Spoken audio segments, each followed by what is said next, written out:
Hey guys, I'm back with a new video. Time is now 9 o'clock. ಇನ್ನು 15 minutes time ಇದೆ trade ಮಾಡೋಕ್ಕೆ. So ಇವತ್ತು market ಪಾಸಿಟಿವಲ್ಲಿ ಹೋಗುತ್ತೆ ಅಂತ ನನ್ನ ಅನಿಸಿಕೆ. ಲಾಸ್ಟ್ ವಿಡಿಯೋಗೆ ನನಗೆ ಒಬ್ಬರು ಕಮೆಂಟ್ ಮಾಡಿದರು, ಏಕೆ ನೀವು ಲೈವ್ ವಿಡಿಯೋ ಮಾಡಲ್ಲ ಅಂತ. ನಾನು ಲೈವ್ ವಿಡಿಯೋ ತುಂಬಾ ಮಾಡಿದ್ದೀನಿ. ನನ್ನ ಹಳೆ ವಿಡಿಯೋಗಳನ್ನ ನೋಡಿ ನಿಮಗೆ ಗೊತ್ತಾಗುತ್ತೆ. ಸೊ ಮತ್ತು ನಿಮಗೋಸ್ಕರ ಇವತ್ತು ಲೈವಲ್ಲಿ ಟ್ರೇಡ್ ಮಾಡೋಕ್ಕೆ ಟ್ರೈ ಮಾಡ್ತೀನಿ. ಇವತ್ತಿನ ನಿಫ್ಟಿ 50 ಅಥವಾ ಬ್ಯಾಂಕ್ ನಿಫ್ಟಿ ಪಾಸಿಟಿವ್ ಓಪನಿಂಗ್ ಕಾಣುತ್ತೆ. ಸೊ ನಾನಿವತ್ತು ಆಪ್ಷನ್ಸ್ ಕಾಲ್ ಬೈ ಮಾಡ್ತೀನಿ. ನೋಡೋಣ ಪ್ರಾಫಿಟ್ ಆಗುತ್ತೋ ಲಾಸ್ ಆಗುತ್ತೋ ಅಂತ. So have a nice day guys. Nifty 50ಯಲ್ಲಿ ಟ್ರೇಡ್ ತೊಗೊಂಡಿದ್ದೀನಿ. ಆಗಸ್ಟ್ 19,750 ಕಾಲ್ ಆಪ್ಷನ್ನ ನಾನು ಬೈ ಮಾಡಿರ್ತೀನಿ 1000 ಕ್ವಾಂಟಿಟಿಯಲ್ಲಿ. ಸೊ ಮಾರ್ಕೆಟ್ ಪಾಸಿಟಿವ್ ಅಲ್ಲಿದೆ. ಸೊ ಕಾಲ್ ಆಪ್ಷನ್ಸ್ನ ನಾನು ಇಲ್ಲಿ ಬೈ ಮಾಡಿದ್ದೀನಿ. ಮೂವ್ ಆಗ್ತಾ ಇದೆ.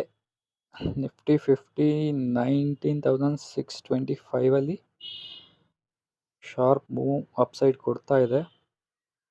ಹಾಗೆ ನನ್ನ ಪ್ರಾಫಿಟ್ ಕೂಡ 2,000 ರುಪೀಸಲ್ಲಿ ಪ್ರಾಫಿಟಲ್ಲಿದ್ದೀನಿ. ಆಲ್ಮೋಸ್ಟ್ 2 ರುಪೀಸ್ 46.85 ಇಲ್ಲಿ ನನ್ನ ಬೈ ಪ್ರೈಸ್ ಆಗಿರುತ್ತೆ.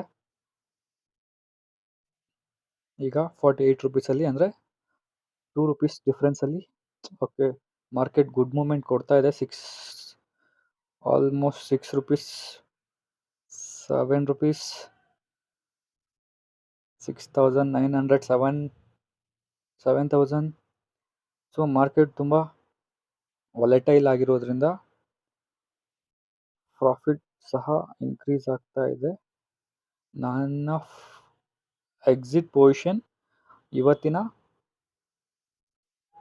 ಅಥವಾ ನಿನ್ನೆಯ ಫ್ರೈಡೇ ಹೈ ಹತ್ರ ನಾನು ಎಕ್ಸಿಟ್ ಮಾಡ್ತೀನಿ, ಅಂದರೆ ಪ್ರಾಫಿಟ್ನ ಬುಕ್ ಮಾಡ್ತೀನಿ. ಸ್ಟಾಪ್ ಲಾಸ್ 2,000 ಅಥವಾ 3,000ಅಲ್ಲಿ ನಾನು ಸ್ಟಾಪ್ ಲಾಸ್ನ ನಾನು ಬುಕ್ ಮಾಡ್ಕೊಳ್ತೀನಿ. ಮತ್ತು ಮಾರ್ಕೆಟ್ ಡೌನ್ ಸೈಡ್ ಮೂಮೆಂಟ್ನ ಕೊಡೋ ಚಾನ್ಸಸ್ ತುಂಬ ಇದೆ. ಆದರೂ ಪರವಾಗಿಲ್ಲ, ವಿಲ್ ವೆಯ್ಟ್. ಪೇಷನ್ಸ್ ಅನ್ನೋದು ಇಲ್ಲಿ ತುಂಬ ಇಂಪಾರ್ಟೆಂಟ್ ರೋಲ್ ಆಗುತ್ತೆ. ಓಕೆ, 9,008 ಓಕೆ, 20% ಪ್ರಾಫಿಟ್ನ ನಾನು ಇಲ್ಲಿ ಬುಕ್ ಮಾಡ್ಕೊಳ್ತೀನಿ. 9,500 ರೀಚ್ ಆಯಿತು. Okay, will try to exit the trade. Movement ಕೊಡ್ತಾ ಇದೆ. ಎಸ್ಟರ್ಡೇ ಹೈನ ಏನಾದರೂ ಬ್ರೇಕ್ ಮಾಡ್ತು ಅಂದರೆ ತುಂಬ ದೊಡ್ಡ ಬಿಗ್ ಬ್ರೇಕ್ಔಟ್ ಕೊಟ್ಟು ಪ್ರಾಫಿಟ್ ತುಂಬಾ ಇರುತ್ತೆ. ಐ ಥಿಂಕ್ ರಿಟ್ರೇಸ್ ಆಗ್ತಾ ಇದೆ. ಎಕ್ಸಿಟ್ ಇಲ್ಲೇ ಮಾಡಿಕೊಳ್ಳೋ ಚಾನ್ಸಸ್ ತುಂಬ ಇರುತ್ತೆ. Okay, I am planning to exit here. So okay, 56.35 okay, 35